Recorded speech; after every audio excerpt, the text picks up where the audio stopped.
and those who are accessing us from across the world, several time zones, but have nevertheless reached here. So welcome to this Agrarian Change seminar and webinar organized by the Journal Agrarian Change and the Department of Development Studies at SOAS, University of London, as you know, those who work here. I'm Jens Lerche from SOAS and also from the Journal Agrarian Change, and I'll be chairing the session.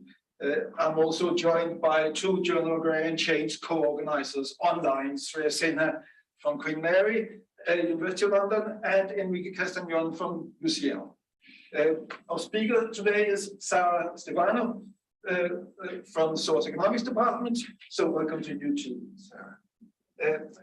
Sarah is a development and feminist political economist. She's a senior lecturer in economics, and she works on political economy of work, food and nutrition, inequalities and social reproduction. Her research explores how gender, class and race relations shape the organization of paid and unpaid work and well-being outcomes. It focuses on Africa, especially Mozambique and Ghana. She has published widely across top academic journals, and she is presently part of, I think, several guest editorial teams, but also one that is in charge of a forthcoming special issue of the Journal Agrarian Change on social reproduction of agrarian change. So the title of Sarah's talk today is Depletion, Ultra-Processed Food and Social Reproduction in Africa, Emerging Questions. And I'll hand over to you in a minute. After that, we have questions and answer sessions, and all that is left for me to say is to remind you that the session is being recorded. Those online, those here, if they do not wish to be recorded, those online simply don't use the audio and the video, and I think here the camera won't switch around to you anyway. And if you want to see the full program of the Agrarian Change webinars and seminars, you can see that on our website, Agrarian Questions. With that, and with apologies for the slight delay in starting, which was entirely down to me, let us start today's program. Sarah, over to you for the next 50 minutes or so. Thank you so much, Len. Thank you very much. It is always a great pleasure to come back to this seminar series, where actually just now I remember that the first time I presented in the Agrarian Change seminar was with Elena Perez Niño, when we were presenting findings from our doctoral research in Mozambique while we were still in the course of doing our PhD. So I think it must have been 2012 or 2013. So 9 or 10 years ago. But anyway, so and it is great that you're here today, and it's great to see everybody here in the room and also joining us online. So let me just figure out how I can share the slides so that everybody can see them. Also online. Right, you cannot see them here, so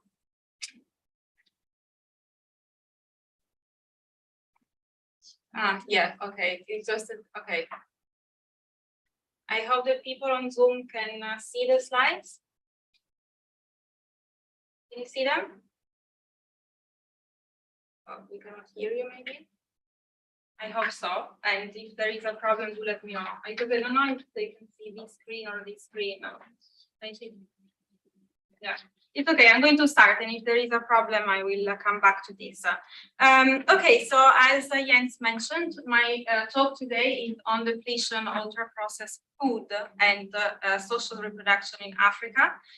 Emerging questions, so which is an important kind of subtitle for reasons that I will explain in a moment. So I would like to start with outlining what my talk will cover and what the overall aims of this presentation are.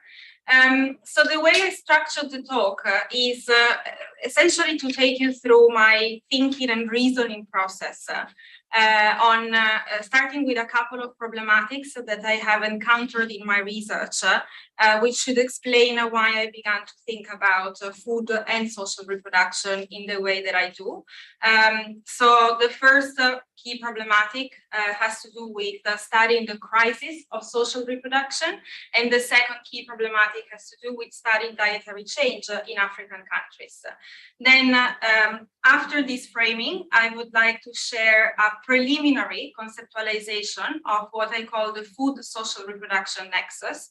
Then I will say a few words on the importance of qualitative dimensions, so when we consider the food social reproduction nexus, and I will conclude with some emerging questions. So I want to be very clear that what I'm presenting today is essentially a set of reflections and considerations that are in an initial stage of conceptual development, and there is no empirical research that has been conducted on processes of depletion or the food social reproduction nexus that I'm talking about. So you should expect mostly a conceptual paper, particularly in the second part of the presentation. And I do hope to be conducting some empirical research on these topics in the near future, and which is why I'm very pleased to have this opportunity today, because I'm sure that the discussions that we will have together will be very helpful in taking these research ideas forward. And so what I would like to do is really to spark a conversation on food and social reproduction, and possibly also I would like to set some research questions for a research agenda centered on depletion. And we are so lucky, and actually it is great to have a Professor Shirin Rai, who is one of the people who coined the concept of depletion through social reproduction. And I will say a few words about this in just a moment. But so starting with the first problematic, so how to study the crisis of social reproduction.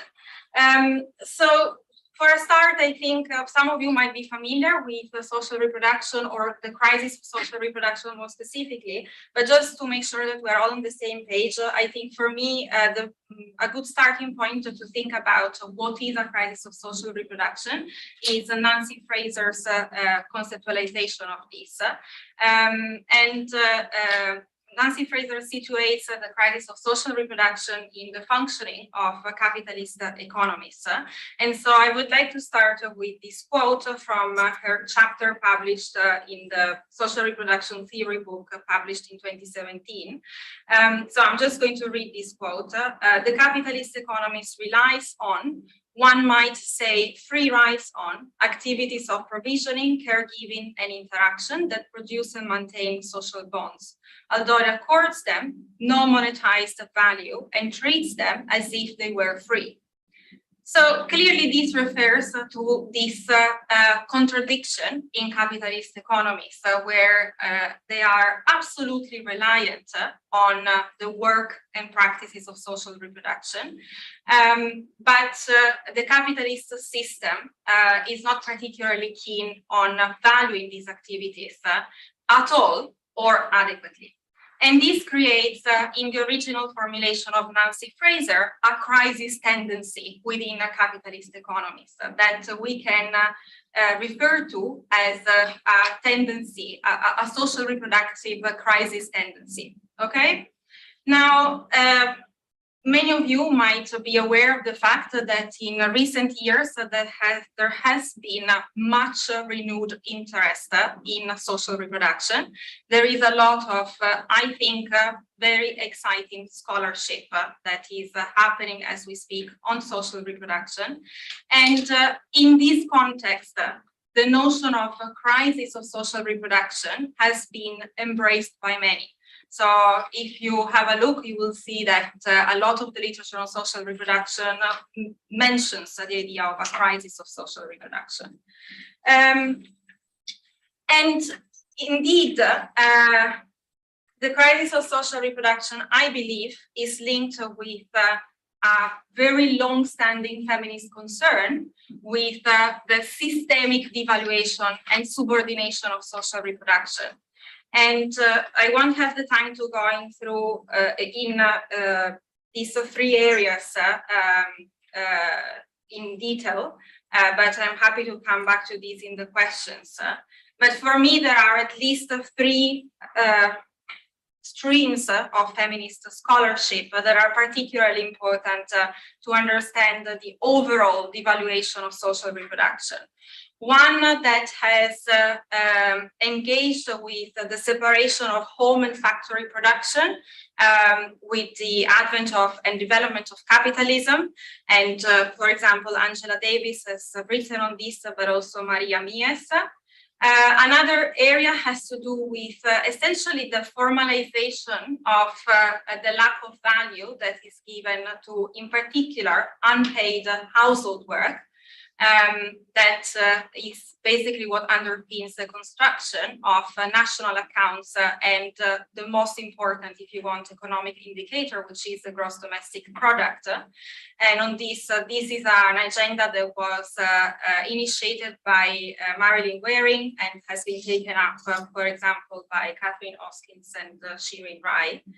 And the last area of feminist scholarship that I think is quite important to understand the devaluation of social reproduction focuses more specifically on the neoliberal era and how this is an era where social reproduction has been characterized by either a process of privatization or a process of fragmentation, which, to put it in very simple terms, it means that individuals and families have become more and increasingly responsible for the provision of their own welfare. And even where they were already responsible before, because they might be in contexts where the welfare state was never particularly developed, there is a problem of fragmentation in that people are responsible, but they do so under increasingly challenging conditions. And here, we can think of the work by Bakker and Gill and also Alessandra Mezzadri and others.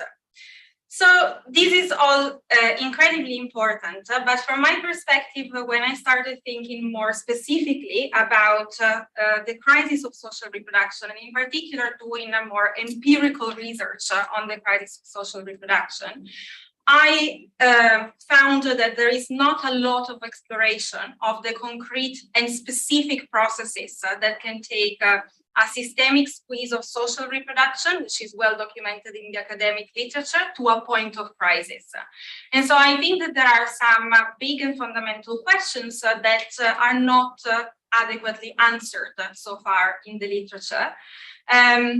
Starting with how does a crisis of social reproduction come about? What are the quantitative and qualitative processes that lead to it? Is the crisis of social reproduction chronic? And if so, can we talk about a crisis if this is a chronic condition? On this particular point, I need to credit Ben Fine, who sort of provided these comments when reading one of my papers.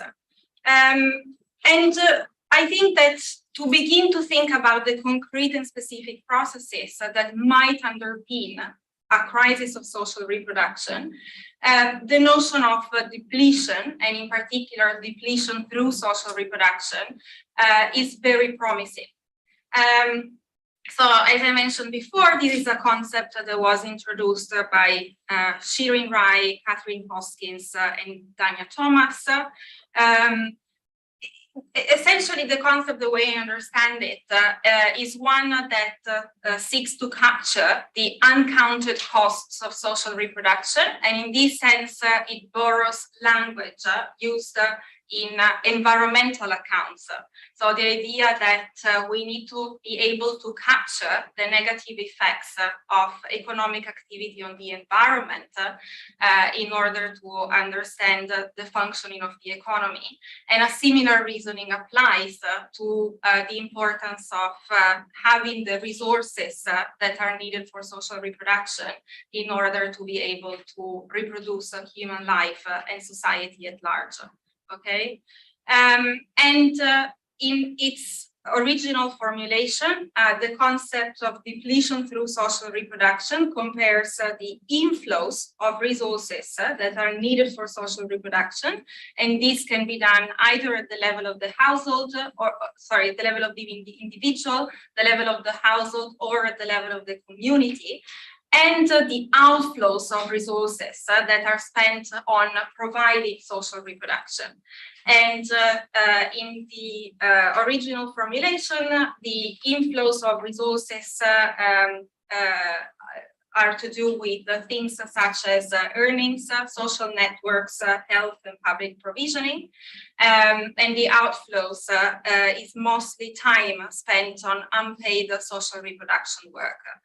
So essentially, we have a situation that when the outflows of resources for social reproduction is above a certain threshold of sustainability, so the outflows are bigger than the inflows, and this gap is above a certain threshold, then a process of depletion through social reproduction occurs. Okay, and I add to this that an interesting further exploration is to see under what conditions depletion might lead to a crisis of social reproduction. But beyond this, for me, a key insight, and this is really a concept that has opened many doors in my mind, and that's why I'm interested in using the notion of depletion. The emphasis on specific resources that are needed for social reproduction, I find it very helpful to begin to think of the concrete and specific processes that underpin social reproduction and might determine crisis of social reproduction. So now putting this on the side for the time being and moving to the second problematic, which has to do with studying dietary change in the African continent. And this is something that I have been grappling with for some years. I think a useful starting point is this map of the globe, where essentially I can explain, in very simple terms what it means, and you don't need to read everything that is there. But you see that countries are given different colors depending on which type of malnutrition is highly prevalent in that country. Okay, so there are different forms of malnutrition, and many countries actually experience high prevalence of more than one form of malnutrition. And what you can see, I think it's visibly quite striking, and this comes from basically the most recent data that is available on nutrition, compiled by the Global Nutrition Report in 2020. So the African continent stands out for being the continent where there is the highest concentration of countries that experience simultaneously the high prevalence of overweight, anemia, and stunting. These are the orange countries. There are other two categories of countries in the continent, those in dark gray, which experience anemia and stunting, and those in light gray, which experience overweight and anemia. So particularly, for all of them really, but what does it mean for those of you who might not be that familiar with this nutritional terminology? Overweight is linked with overconsumption of food. So an intake of food, basically too many calories, okay, are characterizing food consumption in this case. Anemia has to do with the consumption of the wrong types of food, which result in micronutrient deficiencies, essentially. While stunting is the key indicator of chronic undernutrition. So where we have situation of chronic lack of access to sufficient number of calories, and sometimes also this is linked with the wrong kind of combination of nutrients. So this for me is very important to understand where many African countries are at the moment. And although this would require more research, but I had a look at some of the data, and I think there's something important to bear in mind is that the process of dietary change is not necessarily a linear one. So it's not that now we find that African countries are in this position, and then a few years back we find similar situations, for example, in Latin America. It's a bit different. And what this tells us is that the kind of nutritional problems that African countries are facing now is incredibly complex, and there is not a lot of guidance out there in terms of how to deal with these conflicting malnutrition burdens, as they are called in the public health and nutrition literature. So I want to zoom in on the research that I have conducted collaboratively on Mozambique and Ghana. And here I'm going to draw on essentially the key findings that I discussed in a chapter of this book, Marks in the Field, edited by Alessandra Mezzadri, which looked basically at the diets of the poorer classes in contemporary Mozambique and Ghana. So there is this quite interesting finding from my perspective, which is that if we look at the data on the types of food that are consumed, my and our small-scale, in-depth case studies in Mozambique and Ghana reveal that the diets of the poor classes in these countries, or more specifically the regions of the countries where we conducted our research, and I will say a little bit more about this in a moment, are characterized by limited dietary diversity, which means that diets are fundamentally reliant on cereals. In some cases, there is also high consumption of fats and oils. But what is very, very clear across the board is that these diets are characterized by very low consumption of protein-rich foods, and in particular meat and dairy, and also very low consumption of vegetables. And wealth is very important in this picture.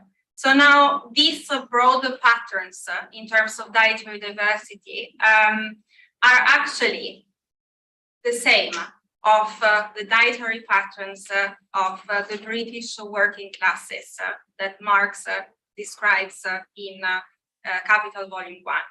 And so this clearly, like to put it like in a very simple terms and probably reductive ones, but there are clearly some long-term structural processes at play in the capitalist restructuring of agri-food systems that have been there for a very long time and tend to create these particular forms of food consumption patterns. However, one key difference is that if we look at the diets of the poorer classes in contemporary Mozambique and Ghana, there is a new dimension. And this new dimension is the growing consumption of packaged and processed foods, especially in the form of soft drinks and snacks. And this is a new dimension that needs to be accounted for, I think. So, but before doing so, just to put some basic data to these claims. So the research that I did in northern Mozambique, and this is one of the poorest areas of the country, shows, for example, if you look at the second bullet point, that the vast majority of the people we interviewed as part of a household survey did not consume meat at all in the month before the interview, or consumed the meat only once in the month before the interview. And 91% of the respondents in the small-scale household survey we did reported thinking that soft drinks and packaged snacks are good for children's health, and 40% of the respondents had bought these kinds of food for children in the month before the interview.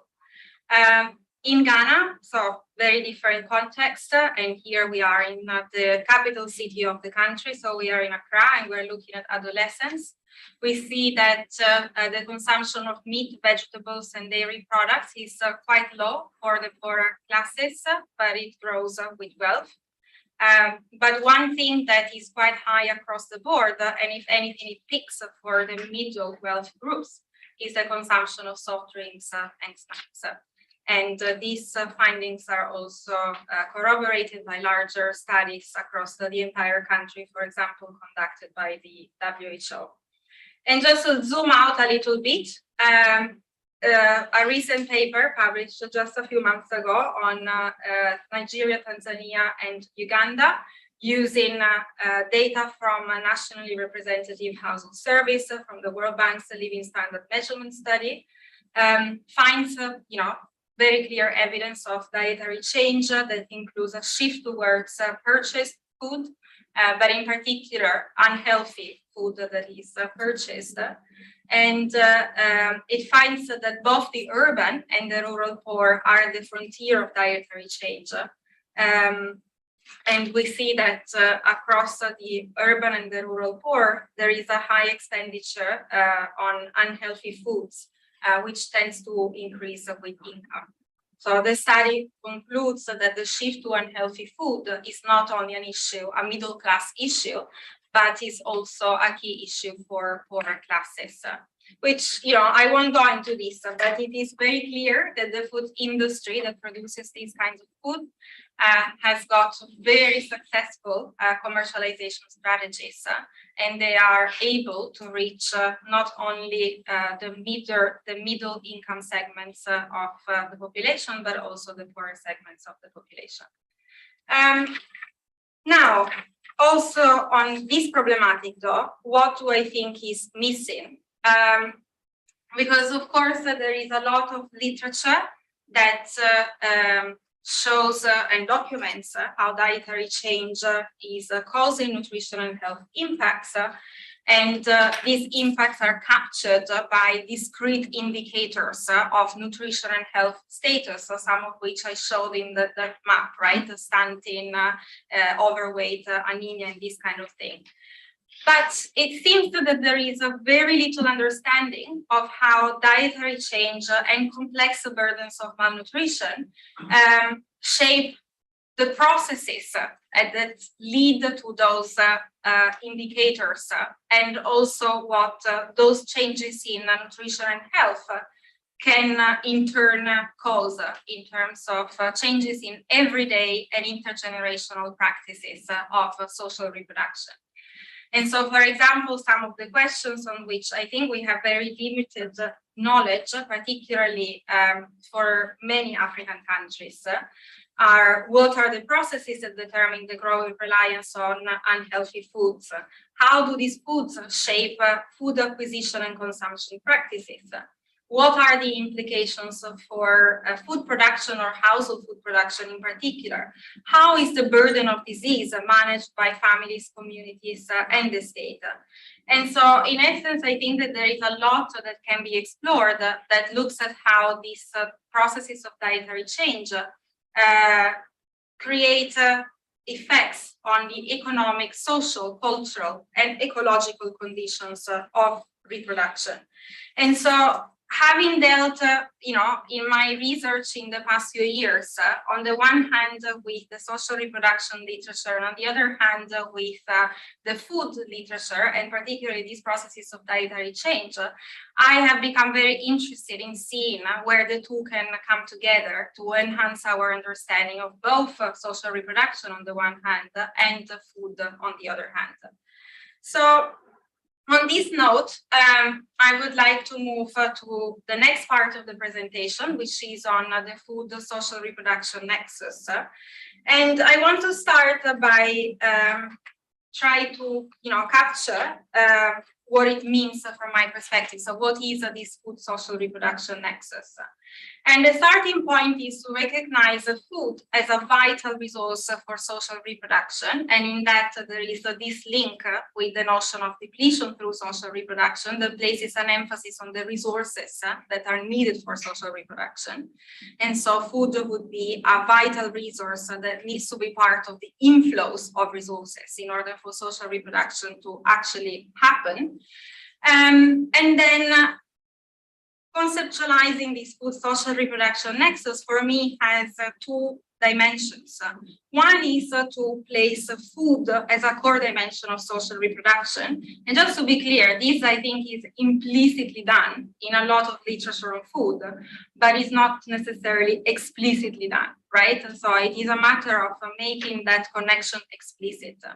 But there is a second aspect, which I think is maybe even more important from at least my or more interesting, I don't know, from my perspective, which is to think how we can use social reproduction frameworks in order to enrich our understanding of food. in particular to capture the organization of food-related labor and food-related material social-cultural practices of consumption, but not only. So to do so, I think that we can draw insights on, of course, a lot of literature, but the two main bodies of work for me are, on the one hand, the gender analysis of agrarian change, and on the other hand, the food regime analysis. I won't go into the details of this, but just to say that on the one hand, the gender analysis of agrarian change have, I think, very compellingly documented the gendered nature of household agricultural production, the gendered nature of labor markets, particularly when it comes to the organization of food and agricultural labor, and also the gender dimensions of land tenure systems and reforms. So there is a lot of literature on this, and of course these are all insights that are very important for the purpose of thinking about food and social reproduction. On the other hand, the food regime analysis, in of course its very foundational contribution, defines the food regime as that concept that links international relations of food production and consumption to forms of accumulation, broadly distinguishing periods of capital transformation since 1870. And here I'm quoting from a foundational paper by Philip McMichael. And so I think the food regime analysis has been very important to very firmly locate food in the functioning of the capitalist world economy, and to take this historical approach to food regime change in relation to changing trajectories of capital accumulation. However, to link all of this to social reproduction, we need to go, at least one step beyond, I think.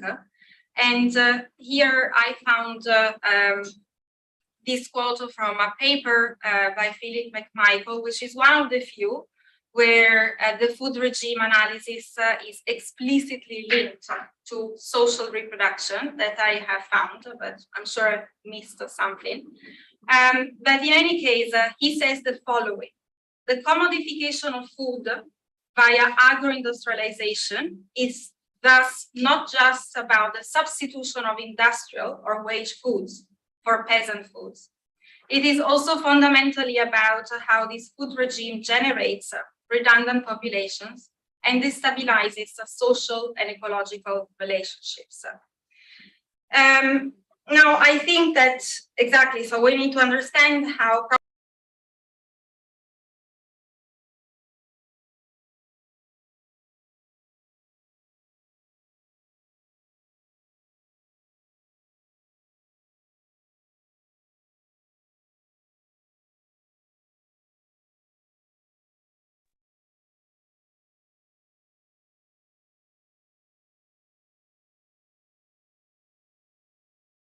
You're trying to start. Hi, Sarah. Sorry, you're muted. So I think if you could just unmute yourself. Sorry, Thanks. I don't know how that happened. Maybe if you could just repeat like a minute or so. Where did you lose me, Shreya, in the previous slide? No, like I think from here it's fine. Okay, so I continue from here.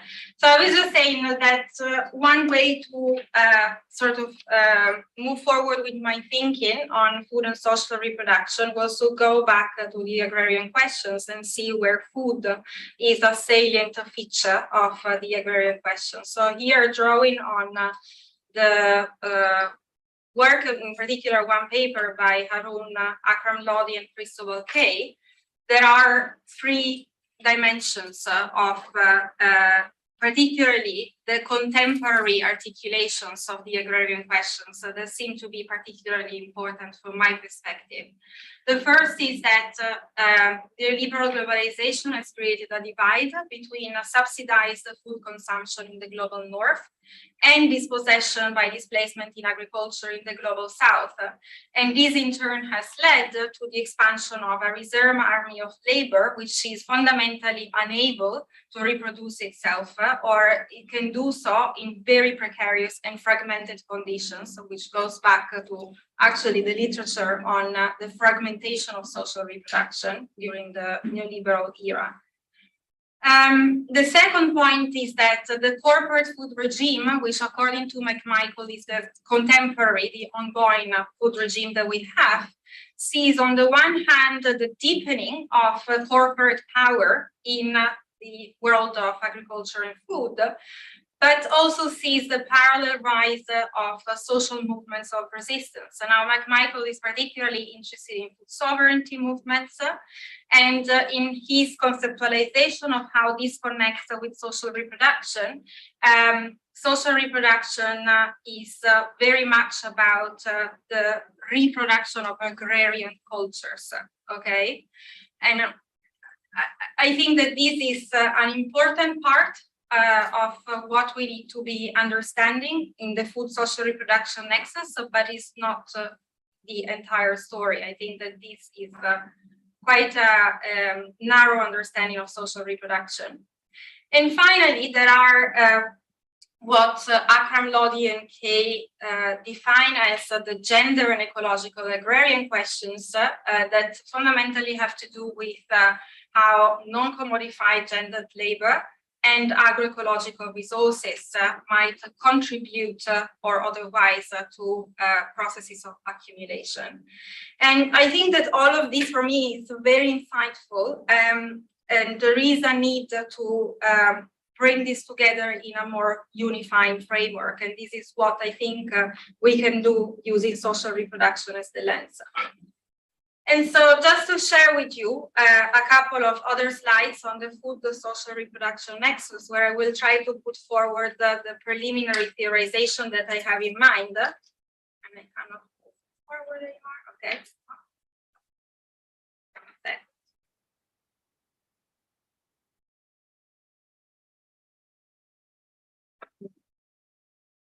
I don't know why I cannot. Okay, yes, so this is the right slide where I want to be now, okay? So, so first, I think that the resistance aspect is important, but it's not everything when it comes to social reproduction. So social reproduction, I think, is best understood as a set of imperatives that people need to address in order to survive, essentially. And while they do so, they can also contribute to capital accumulation. So there is this contradiction in what social reproduction is in capitalist economies. And I think that we cannot really get rid of this contradiction. We need to account for this in our analytical understanding of the connections between food and social reproduction. And so in this sense, food is a very interesting lens because I think it provides a complex angle to analyze the articulations of capitalist production and social reproduction, which are elements that are in mutual constitution and intention, to use a phrasing that I find very helpful by Cindy Katz. And so how to analyze these articulations of capitalist production and social reproduction, where food sort of sits in the middle of this, right?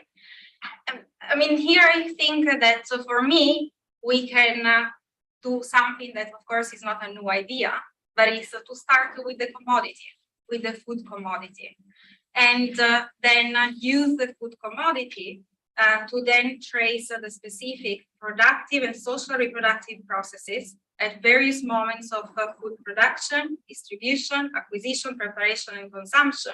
And of course, the separation of these moments is an analytical device because ultimately what we want to expose is the totality of these moments, right? And so this is, I think, from my perspective, like a very sort of Marxist type of approach to this question.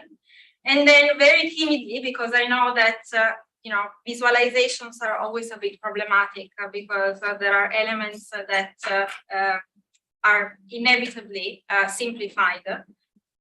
But this is how I, in my mind, think of this food social reproduction nexus at the moment. So we have that in the world of food, we have a set of forms of gendered and racialized, unpaid and underpaid labor. We have a set of material socio-cultural practices and social movements of resistance. And food sits at the interface between capitalist production and social reproduction, where, instead of being, of course, two separate spheres, which are not, we can think of the motives of accumulation on the one hand and survival as the two extremes of spectrum. But there is a big area of overlap, and this is exactly where food and many other things sit. And the way to then understand these articulations between capitalist production and social reproduction could be by going through the life of the commodity itself, from the production to the consumption, where each stage has different gradients of social reproduction and capitalist production. And of course, this is mostly a description, I know, but I'm very curious to hear what people have to say about this. And now coming quickly, I'm aware of the time, to the last part of the presentation, which will be quite short. I want to mention the importance of qualitative dimensions. Again, if I can move to the next slide. Yeah, okay. And if you noticed, when I talked about dietary change in the African continent, I talked about a shift in consumption towards unhealthy foods, but I did not specify what these unhealthy foods are. And the reason is that to do so, we need to look at processing. And in particular, a type of processing which is called ultra processing. So how many people here have come across the concept of ultra processed foods? Okay, 3, 4, 5, 6, great. So I'm very, as you know, this is a bit of a contested concept. So I'm very curious to know what you think about this. But it seems to be quite clear to me from work that is taking place at the moment that ultra processing is a very central process. Sorry for, there is a lot of process here, but but it's very central to the ongoing food system transformations and dietary change. And just to the benefit of those who have not come across the concept before, and this is quite understandable because it's all very recent and new. What is ultra-processed food? It's food that contains substances that are normally not used in cooking. So things such as special sugars, modified oils, cosmetic additives. You can see some examples of ultra-processed foods in the image on the slide. And why are these substances used? For 3 main reasons. 1, to decrease the costs of production. 2, to enhance the durability of foods. And 3, to enhance the palatability of food. Okay, so these are cheap, long-lasting, enticing foods. Okay, so you can see the dangers of these foods, basically. And because of these characteristics, they tend to displace unprocessed or minimally processed foods. So the people who are working in this space, and I think one of the key figures is Carlos Monteiro, are describing how once the process of penetration of ultra-processed food begins, it's very difficult to go back. And this is why I think it's so important to understand what is happening in many African countries, particularly now, because this process, I don't think it's only the beginning, but it's probably in an earlier phase than in other parts of the world. And what happens is that ultra processing is essentially a catalyst for the deterioration of food quality. And we have increasing evidence, and I think the more I look at it, the more I'm convinced that actually there is something to these studies that links the consumption of ultra-processed food with obesity, diabetes, hypertension, and other non-communicable diseases. The mechanisms as to why this happens are still not clear. There is a hypothesis that has to do with increased inflammation that these foods cause in the human body. And through that inflammation process, then we have a bunch of other bad health outcomes. But it is, for me, maybe revolutionary is too big of a word, but it's a very significant change in nutrition thinking. And this is because up to now, and this is why I think it's also so contested, up to now we have been focusing on the nutrient composition of foods, and instead what we might realize is that the type of processing matters more than the nutrient composition of food. And this limits very much the scope of what the food industry can do, because so far the food industry was saying, okay, so you're unhappy because there is a problem of lack of nutrients or nutrients imbalance in the foods that we produce. Perfect, we're going to supplement vitamins, so we're going to take away some fat like from the food that we give to you. But in fact, it would appear that things are a bit more complicated than this. And so just to conclude this part, and then very briefly the conclusions. This creates, I think that this, we can think that intuitively it bears a lot of implications for social reproduction in the terms that I was describing earlier. So those, forms of work and practices that happen in the everyday and also intergenerationally. But it also creates quite an interesting puzzle from a social reproduction perspective, and particularly from the perspective of depletion. And this is because processed foods in general, but ultra-processed food even more so, tend to be the opposite of, they tend to be very time-saving type of foods, right? Because either they don't require any preparation or they require very little preparation. So this can create a very positive effects on gendered labor, particularly in terms of food preparation, but also food acquisition. And ultra-processed foods are cheap. And therefore, they are quite beneficial for poorer families who we know tend to be net food buyers in many cases. At the same time, lower food quality implies the degradation. So here there is a qualitative process, right? It's not only depletion in quantitative terms, it's a degradation of resources to social reproduction. And this, particularly in the longer term, is likely to create a negative implications for the use of time, not least from a gender perspective, income and health, but for households and families, for communities, and for states, because this is already well documented for particularly higher income countries. And finally, I also want to underline this aspect, which has to do with this displacement effect that I was trying to describe, which seems to be like a very powerful. Because there is a displacement effect, once these foods become dominant or start entering diets, then it's very difficult to go back. This also creates implications on how food is produced. And there is a very initial body of literature that is looking at the environmental implications of producing ultra-processed foods and all of the ingredients that go into them, as opposed to unprocessed and minimally processed foods. And we need to know more, but the initial findings are not very promising in terms of the environmental impacts. Okay, so I know that I've been speaking for a long time, but I am concluding in just a few minutes.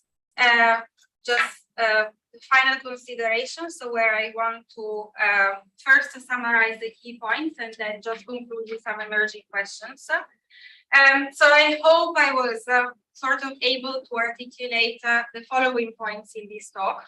The first is that there is a missing link between social reproduction and food, and establishing this link has the potential to deepen our understanding of both social reproduction and food.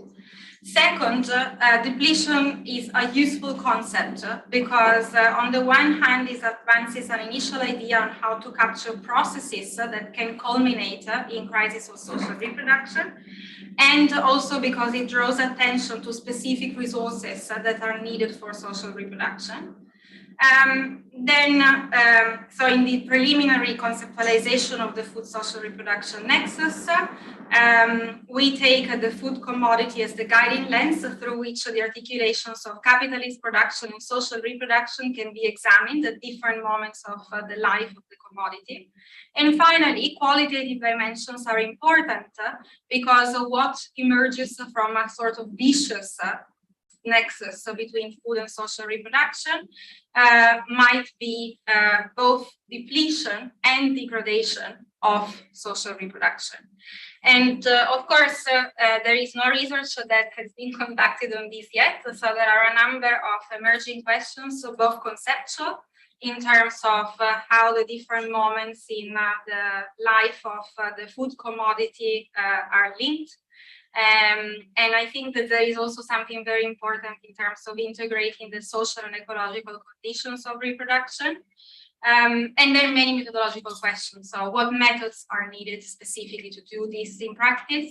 How do we identify those tipping points that create processes of depletion, degradation, might lead to crisis?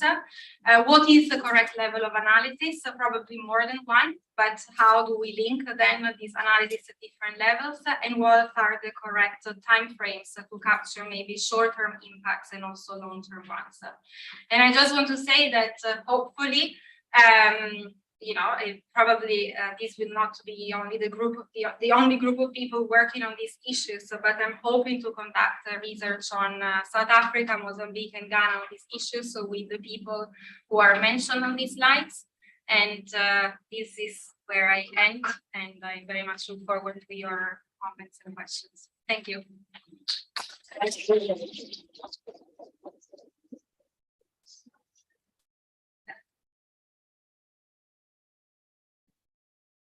Thanks so much. See if we are. Can you hear us online? Yes. Fantastic. Then, and you can hear us too in here, I assume. Thanks. So that was extraordinarily interesting and enormously wide forming. So it covered so much ground. So I'm sure there's enough for us to discuss for the next many hours. We've only got till 7 o'clock. And I won't say much because there are many people here and probably also online that are much better placed to comment and ask questions and so on. But I'll just say a couple of points just to kick us off here.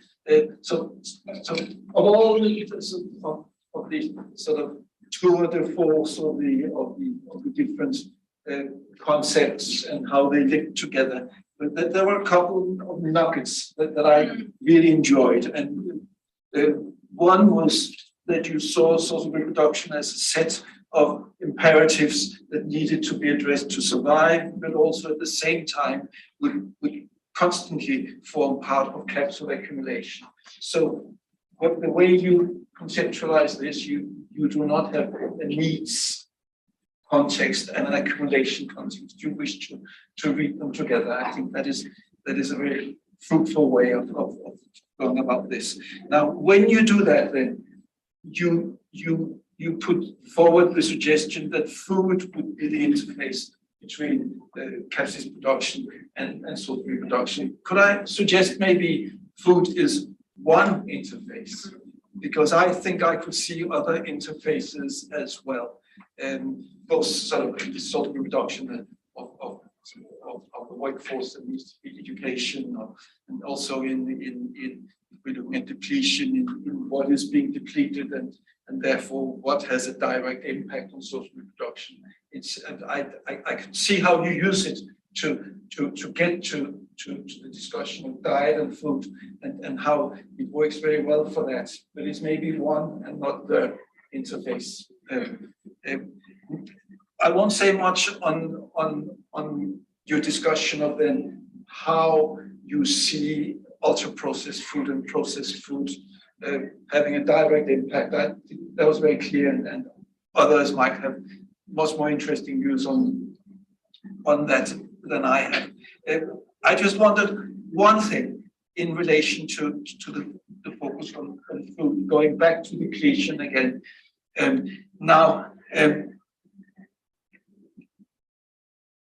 What you didn't talk much about was intra-household relations and the changes that maybe has happened in rural economies with it's being much more common that male members of household migrate. And to me, if one is to understand a context where apparently in most countries, in most of the last 20 years or so, up until COVID or a bit before, household incomes were increasing. Little, but they were increasing. And to understand that, and to understand the depletion or the absence of an improvement in factors such as stunting, etc., in many parts of the world. One, isn't that maybe, or is that then a food issue, or is that an issue that has more to do with inter-household power relations and how money is spent? So is there a point in also thinking, so judging from that, is there then a point in also thinking into what you're looking at here, more inter-household relations? And I'm aware of your study from Ghana that argues that children have some agency themselves as well. But in spite of that, is it useful to also include that? So that is all I have to say, and we can take. So you can answer this, or you can take questions straight away, whatever you prefer. Yeah, if you want to take them, where do you want me to go? Maybe can you sit next to each other so that we can probably, hopefully, be seen by everyone at the same time.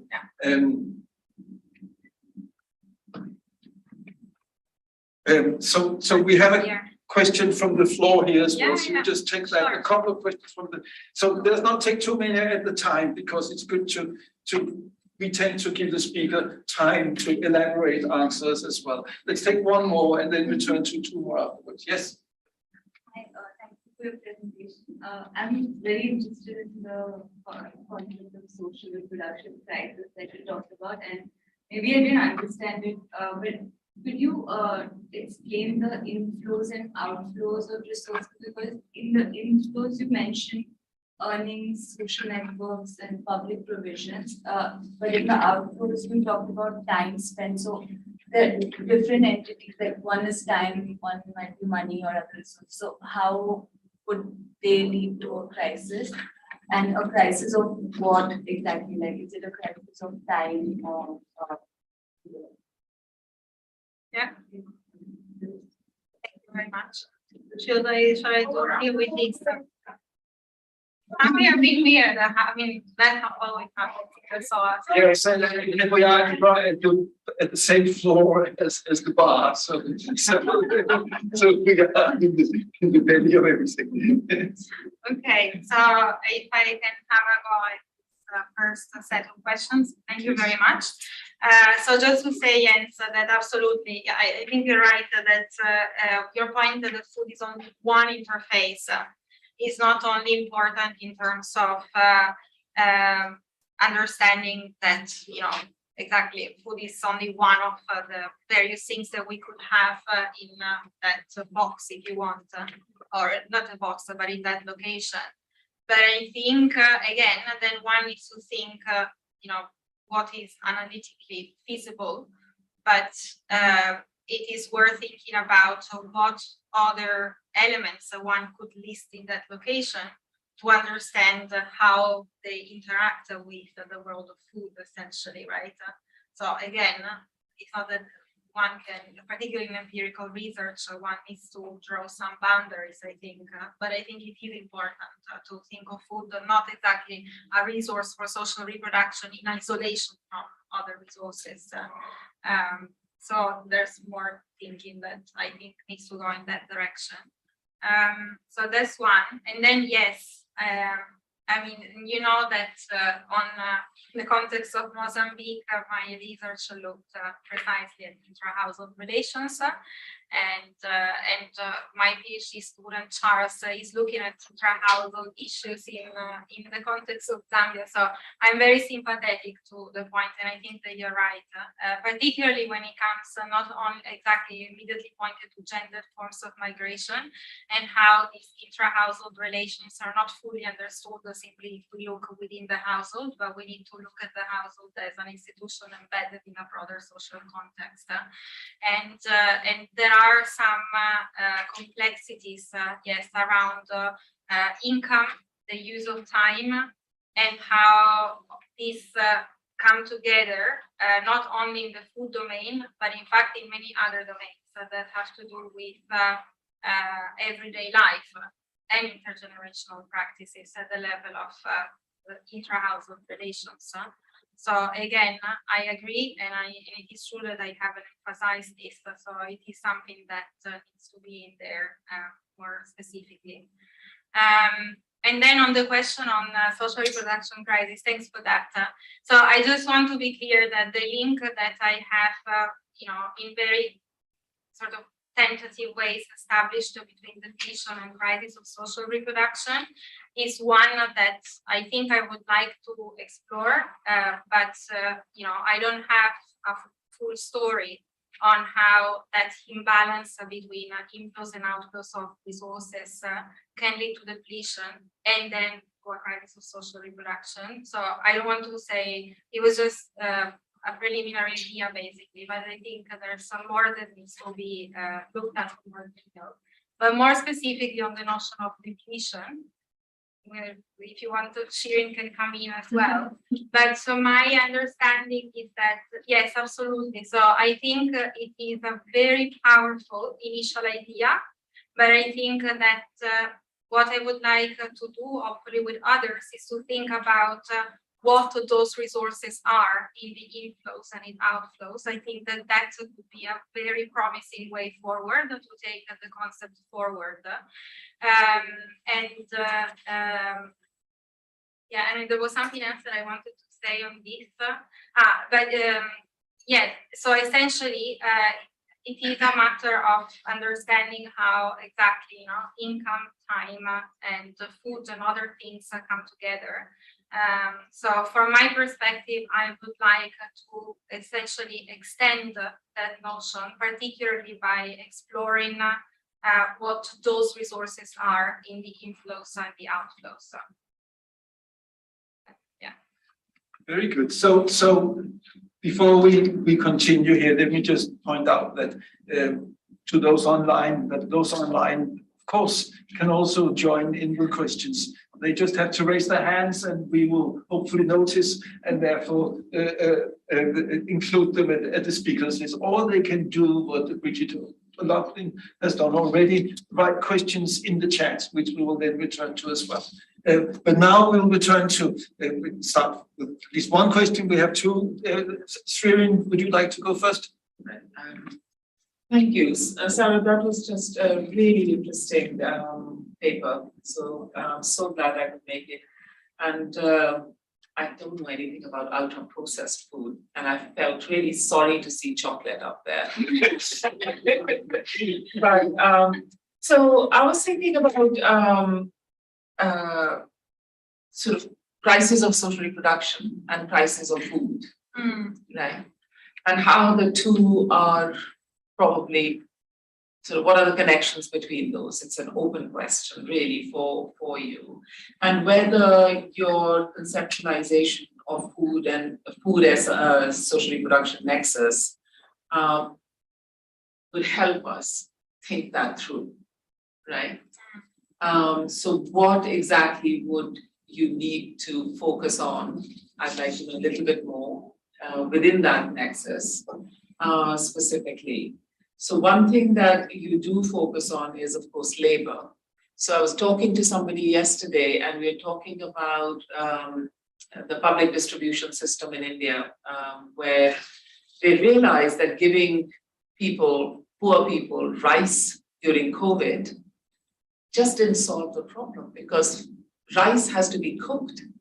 So this person who was talking said, oh, well, you know, rice, you need to have some oil. What would you do? Eat the rice with? You have to have water. You have to have salt. You have to this and that. And most importantly, of course, in the current time, you need some, you know, fuel to cook the rice, right? And so, but not once did he, and it was a he, mention labor that goes into cooking that rice, right? Under these conditions. So the cooking, and then if I think about some research that we did on conflict and social reproduction, it is interesting to see how social reproductive work becomes much more complex and much more depleting under conditions of extreme conditions of violence. So to travel from one place to another to go to the shop becomes a very fraught process. So I think that it's really interesting, that food social reproduction nexus, but I'd like to know a little bit more about how you want to develop it. The second thing I thought which was really interesting was your articulation of under what conditions depletion can lead to the crisis of social reproduction. And in that context, Oxfam did a really excellent report in India in 2019, just before COVID, in which they talked about how food became a trigger for violence, right? So the man comes back home and the woman is in charge of food, he doesn't like the food, and that becomes a trigger to sort of, So I was just thinking, like you said, it takes little time to prepare your ultra-processed food. So does that mean actually lower social reproductive labor? But also, does that become less of a trigger for violence? So it was quite interesting. And then, of course, Jens has already picked up, that was my third point, which is about the environment. And really, food as not just accumulation, but extractive tendencies of food, right? So desertification in large parts of the world now are linked to soya production, for example, or palm oil production. So anyways, so those are just thoughts, but wonderful paper, wonderful book. Thank you. Why don't you go ahead and reply? Okay. There's more than one question. Yeah, in there. sorry. So then afterwards we will. Yeah, thank you so much, Shirin, and I'm very glad that I have the chance. To present this with you here and discuss this with you. Yeah. So the first point that you mentioned on the crisis of food, in addition to the crisis of social reproduction, is an interesting one. And indeed, so far, I have not thought in that direction. So I thought mostly of looking at food in terms of how it could lead to crisis of social reproduction, but in fact, not the other way around. But I think that there is something to that. And I think, yeah, the way in which I would like to further develop the food social reproduction nexus is about basically that box that I put in relation to the world of food, which has to do, yes, with my main interest is with unpaid and underpaid forms of food labor. But I think maybe there is also something to be learned from looking at those segments in the world of food, where there is actually quite a lot of value generated, and to see, like, what are the differences, why certain forms of food labor are valued in a way that others are not, but also to keep this, to keep the organization of labor in contact with those social cultural practices of food acquisition, food preparation, food consumption, because I think that a lot of the dietary transformations that we're seeing now very much have to do with this as well, and the two are connected. And then, yes, so the movements, the social movements is also an important aspect, and one that so far has been very much of a blind spot in my work. But I think it has to be there, particularly in terms of thinking about responses to both crisis of social reproduction and actually crisis of food as well, because it's been very much about that. But so these are the three main categories that I would like to look more deeply into. But of course, everything still needs to be established in a much clearer way in terms of how the different elements that I put in that kind of diagram related to one another and what additional elements need to go in there. So that's one thing. The second, violence, yes, and that is again something that, and I know also your work with Juanita on time, space, and violence is one thing that again has been a little bit missing from my thinking, but should certainly be a part of the understanding of social reproduction and also crisis of social reproduction. And maybe it's interesting to think about it in relation to food. And finally, food as an extractive kind of practice, yes, absolutely. And I think this is something that, so like in these emerging questions, so like the integration of social and ecological conditions of reproduction, I think for me very much has to do with that. So to understand how the changes that we are seeing and that we have been seeing already for some time in terms of how food is produced, very much have ecological and environmental implications. And on this, I am sort of trying to engage with the work by Stefania Barca on social and ecological reproduction. You could also look at Federici's work, you know, like the reimagining thing, because she talks about different forms of production of food in small little kind of, what do you call, collectives. Thank you. Okay, let's continue. Are there any questions? Yes, we have questions. We'll take them after you, then we'll return to the questions online. So I want to be provocative and a bit of a devil's advocate. Sure. I find that according to Kay and Akram Lodi's characterization of globalization, neoliberal globalization as simply of food, as simply resulting in subsidizing food in the global north and dispossessing in the global south, may be here a bit of a straw man, because the process of globalization also resulted in a dramatically cheapening of calories and a dramatic increase in the ability to produce and trade calories, right? And nutrients or food. And this is also a period that goes concurrent with the demographic transition, very, very markedly in African context of extended life expectancy, lowering death rates, and that also has to do with processes of, I think, expansion that probably led to perhaps not better diets, but more diets, if you know what I mean.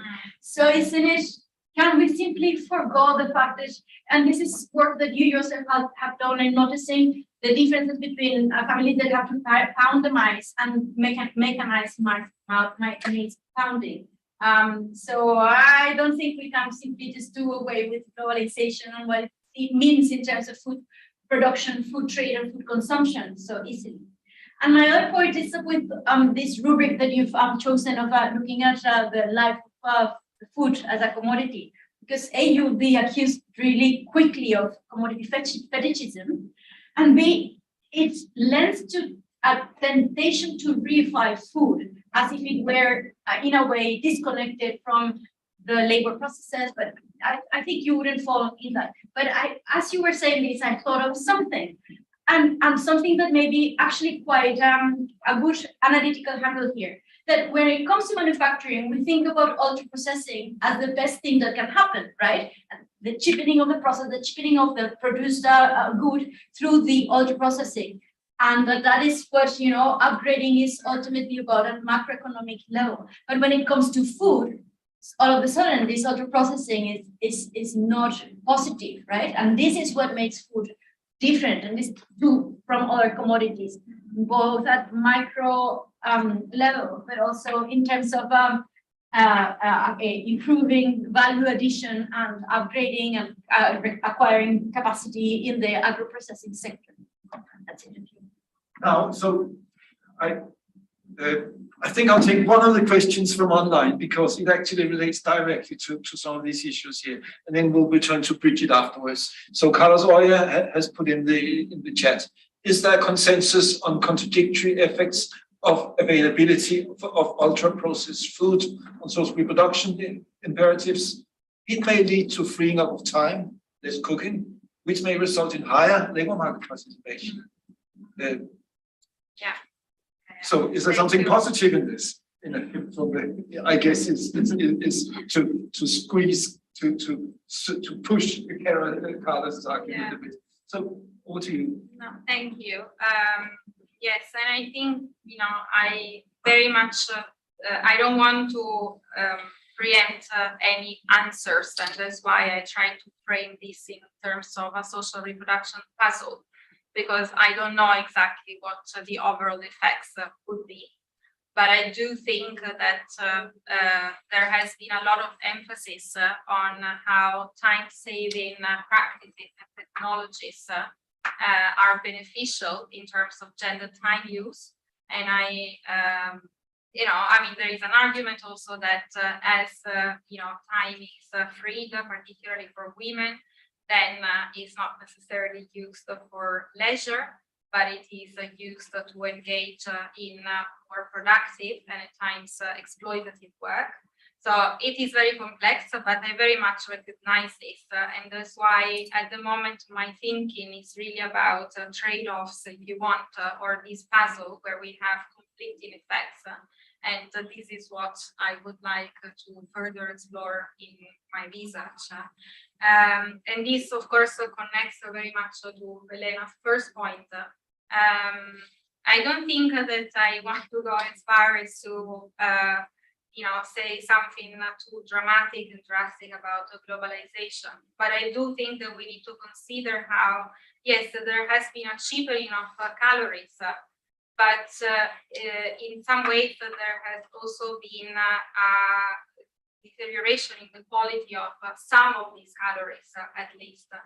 And the problem is that when you have an emerging picture of malnutrition, which is like the one that was captured in that image, and where you have countries that have to deal with the fact that some parts of their population are increasingly overweight and obese, other parts of the population continue to be suffering from stunting, and then from anemia and other forms of micronutrient deficiencies. I think that this is incredibly difficult to manage.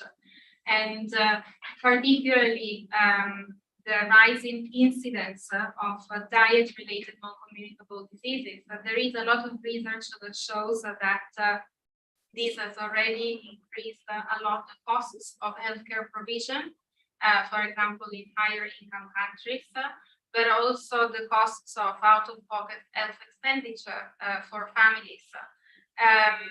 So, all of this needs to be accounted for. And in a way, I suppose that what I have in mind is how we can make sure that the types of food that can reach even the most remote rural areas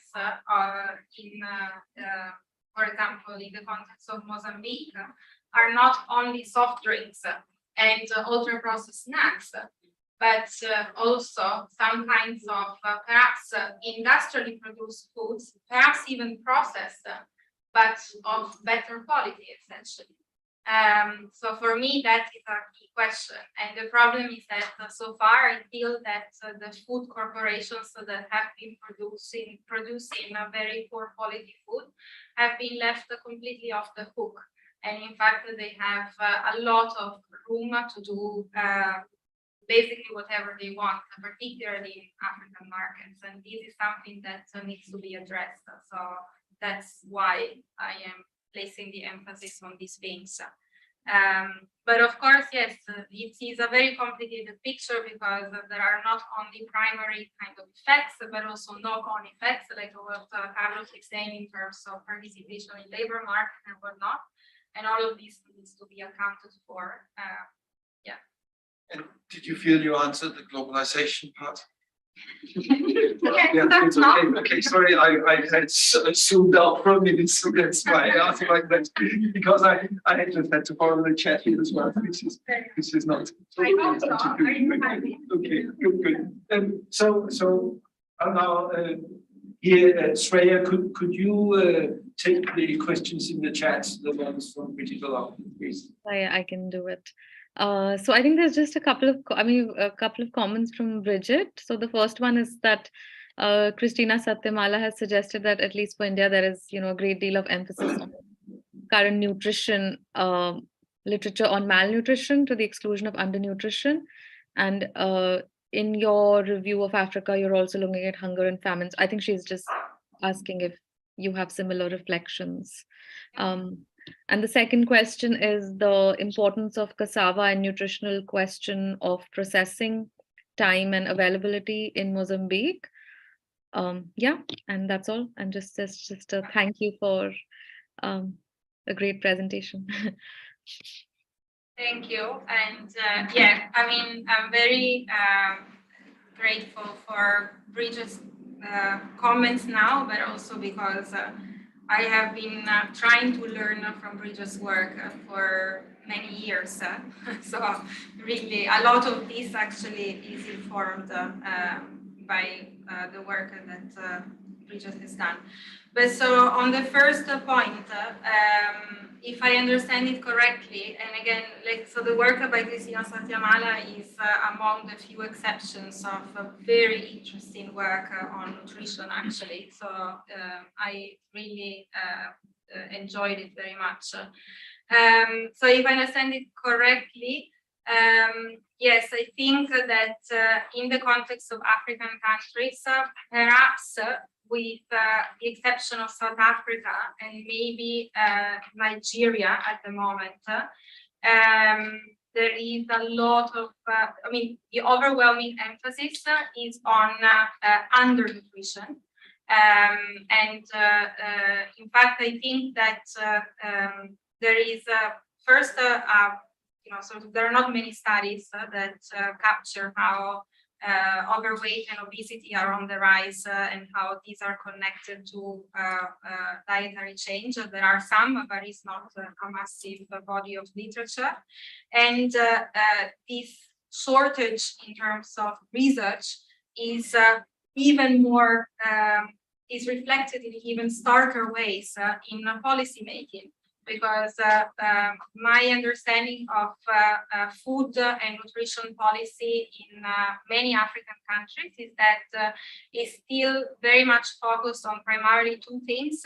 First, the sort of technical and biomedical interventions on undernutrition, which are things such as vitamin supplementation targeting children and women of reproductive age, or even mothers, so more specifically in some cases, and on sort of diversifying food production, assuming that the majority of the food intake that families have comes from food that is produced for own consumption.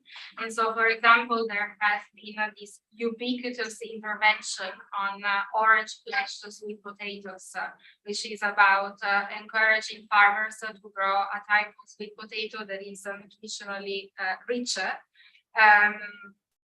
But essentially, there is nothing that concerns specifically the regulation of the food environment, for example, what kind of foods are purchased, and the regulation of the food industry is minimal or completely absent, I think. So I think that this is a massive problem. And then on the point on cassava, yeah, absolutely. So this again, it has to do with inter-household dynamics, and the time that is available for processing foods. And yeah, it is an important example that on cassava processing. Thanks so much. We'll continue with a question from you. Yeah, I'm on the anthropology of food program, and so firstly, I just want to say thank you for acknowledging that, a lot of food literature really implicitly recognizes these social reproduction things without, it's something I've felt kind of in seminars and stuff is when talking about similar changes, say like bread production in America to the 20th century, where you have a switch from like producing bread to like industrially produced bread. Frameworks just aren't there. Like it's kind of, there's this implicit recognition that women drove some of this change, but the strength of the theory behind it to have those conversations just is kind of what happens. So like this is I think really important. And then also as a nutrition background, so in ultra processed food classification, in my opinion, is not like hugely educated one, but in my opinion, like it's becoming much more popular because it is useful, and a lot of the contestation either comes from the food industry. Say it's arbitrary to reduce confidence in it, and then also comes from like a lack of recognition of the social aspects of it, in the sense that it's very focused around these kind of clinical aspects of production, like how many processes it's gone through, and it doesn't acknowledge who's doing that production and where is that taking place. So, you know, when you have like between cheese produced in a big factory and cheese produced artisanally, there's a lot of people who complain about whether those cheeses being put in the same category, or like corn being an interesting example where processed in the factory, or like this kind of reproductive labor and producing foods within communities. So again, just I think that makes a lot of sense. And then framework, so I think represents the kind of hubris of nutritional science in some ways, kind of assuming that we can classify foods and their benefits based on their chemical properties, which kind of links into what you're saying about the increase in trade of calories. It's on the one hand, you know, a positive statistic, but what you were saying about the lower quality is where the UPF framework is nutrition, like starting to recognize the nutrition science industry. Some science we're about starting to recognize that maybe they don't understand everything about how these certain things that they've identified like fat and protein and calories, they don't represent everything to do with food. So social sciences engaging with that is going to be really important. So yeah, I'd say go for Thank you. Thanks for the encouragement. And I don't know if that was clear online, because I know that this room is set up for microphones out there, but I'm not quite sure how strong they are in picking up everything. But it was an insights from food nutritional and anthropological perspectives. So if one can put it very, very quickly. So I would not try to repeat this. Thanks so much. But yeah, please. Yeah, it's you. Thanks, Aaron, for a wonderful presentation. There's a lot to think, explore, and ask. So some of them have already been covered, some questions, but I'm asking you to help me paint a picture in my head of an average representative African family and let's assume their supper.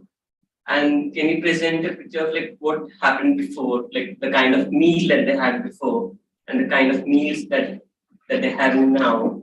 And not just that, and what kind of labor, I mean, it's been covered, one of the questions was about that, and whether women are now spending less time, or is it just an additional meal that someone in the household is having, while not reducing any, reproductive burden on the people who are providing these burdens. So just like, paint a picture for me, if you could, please.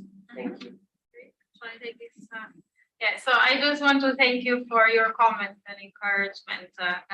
But yeah, just to add that, I mean, I think that there is something to really thinking into the details of these classifications. Classifications so do matter. And I think that when the ultra processed the type of concept came about, there was more work to do on defining this more precisely. I think that this is happening. and probably will continue to evolve. But it is precisely about, like, I'm glad that you got it, how it is important for social sciences to engage with the UBF framework, because otherwise by itself, I don't think it takes us very, very far. To your question, so just to, start by saying that I wouldn't talk about an average representative African family, because I think that in terms of diets and food consumption, I think that there are very significant differences by class and wealth. So you would find different things depending on specific social groups that you look at. But just to clarify that, I think that based, and just to be clear that because so far my research looked at food, but I haven't looked specifically at ultra-processed food, right? It's just that some kinds of ultra-processed foods became very prominent in my research because of the pervasiveness of snacks and soft drinks in the context where I did my research in Mozambique and Ghana. But to address your question, I would say the following, that I think that the structure of the meal, of a typical meal, is still very much the same as it was in the past, in that you have a starch component normally made of maize, rice, or in some cases cassava, accompanied by a kind of relish that is made of fish, vegetables, and in some cases meat, right? So the way in which ultra-processed or processed foods enter this kind of meal is mostly through specific ingredients that are becoming increasingly sort of considered to be necessary for the meal to be tasted. So in the context of Mozambique, the family, so we're talking about a poor segment of the population across the board, but with some elements of social and socioeconomic stratification. So the slightly better off families would use this seasoning called Raja, which is produced by Unilever, and it is used in every kind of relish that is made, and is considered to be that unless you have Raja, then food is no longer tasty. And this is a clear distinction between people who have some more disposable income and those who do not. And it creates an aspiration among the poorer social groups who cannot afford to buy Raja, maybe never or not on a regular basis, but they aspire to be able to buy it because this is what the modern food looks like. And so this is to give you an example of a very initial process, okay? In the context of urban Ghana, things are already quite different. And I think that there are some changes to the structure of typical meals that already happen. There is a distinction that adolescents make between traditional food and continental food. This is the terminology used, where the continental food are all of like the modern food stuff that are entering their diets, things such as pizza, burgers, and whatnot. And so there are changes to the meal structure that slowly, I think, are beginning to appear. But a lot of these ultra-processed foods enter as forms of mostly individualized consumption that happen, like at snack times rather than transforming meals in families, I would say. But I mean, it's a big simplification, but I think these are some of the things that I've seen in my research. I think there is a CV where they're like behind. So we have two questions. We also have one online. So we'll take both the questions and then you'll have the last word. Please. Oh, okay. So mine isn't so much of a question, it's thank you and a reflection from based on the other comments, particularly the one related to whether or not there's kind of benefit in freeing up time for additional work. And I think the case studies that you are thinking of selecting, the country case studies, I think will be very useful to bring out what is actually happening. And in that, I was thinking from kind of the context that I'm most familiar with, which is South Africa. You might find that the case is different in that there is still high levels of unemployment, but you also see at the same time that the studies done, also looking at, I think, Mike Rogan did a study on stunting and the growth in kind of supermarkets and bazaar shops in townships and rural areas, and then what that means.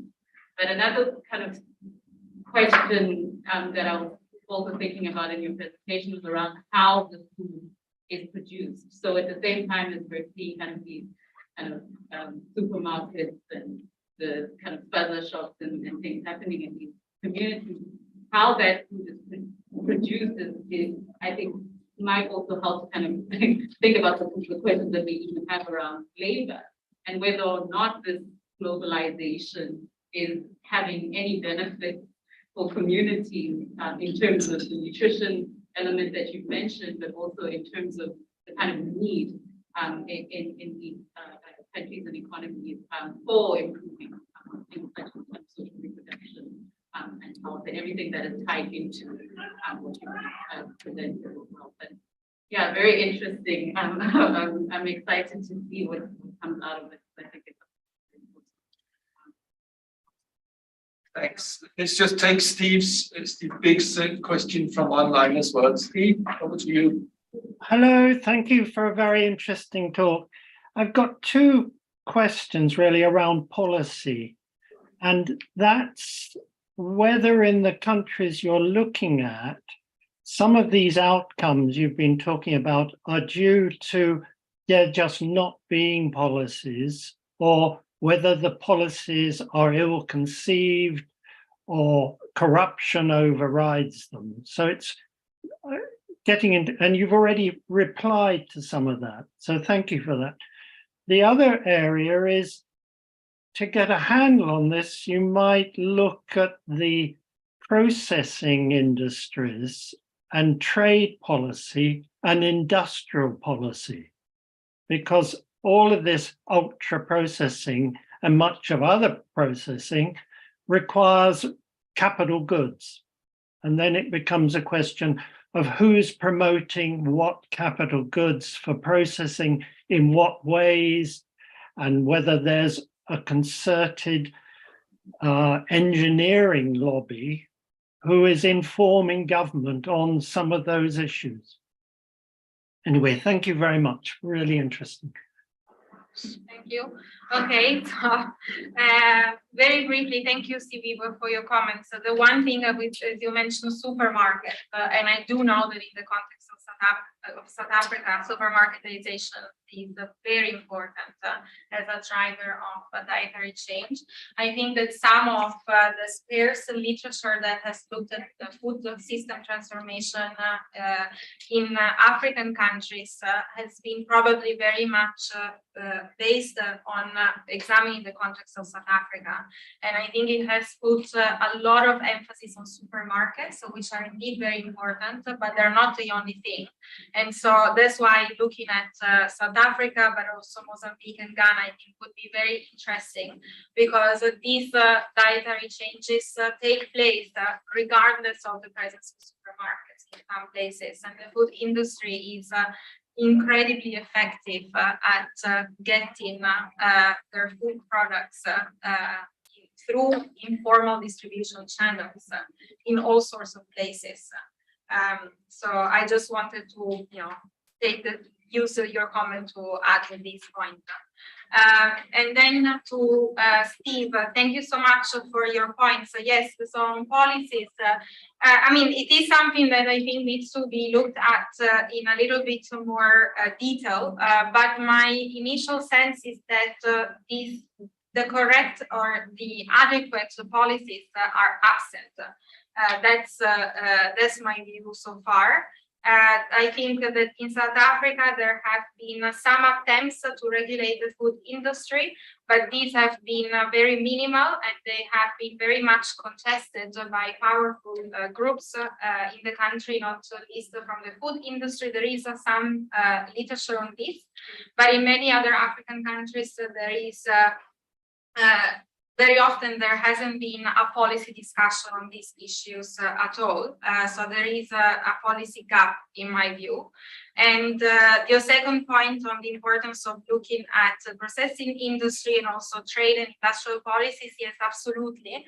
So I didn't mention this because I was aware that I was already bringing in a lot of different elements and maybe too many, but in my conceptualization of the food social reproduction nexus on the side of sort of capitalist production, I do mention economic policies of various kinds that I think are key in order to understand some of the transformations in commodification processes that we see in the world of food. And this is something that I am very interested in further exploring as well.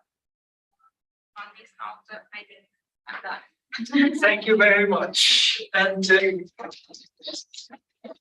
you for still finding us for these 2 hours. Thanks for everyone who took part in the seminar and in the webinar. Thanks to my co-hosts, Shreya and Enrique, that has made sure this actually can function and take place. And that's it, apart from two last things. Firstly, to say that next week there won't be a seminar or webinar because we are on strike. The week after, and that seminars will be rescheduled till early December. But that means that our next webinar is 1st of December, where we have Madeleine Fairbairn from University of California, Santa Cruz, to give a webinar set and a seminar on the also spinning dirt into gold, transforming farmland into a financial asset class. So a different kind of industry we're talking about there. And then the postponed seminar will take place the week after. Now, apart from that, all that's left is to invite the people who are here, who are present here, and if anyone who is online is nearby, to join us for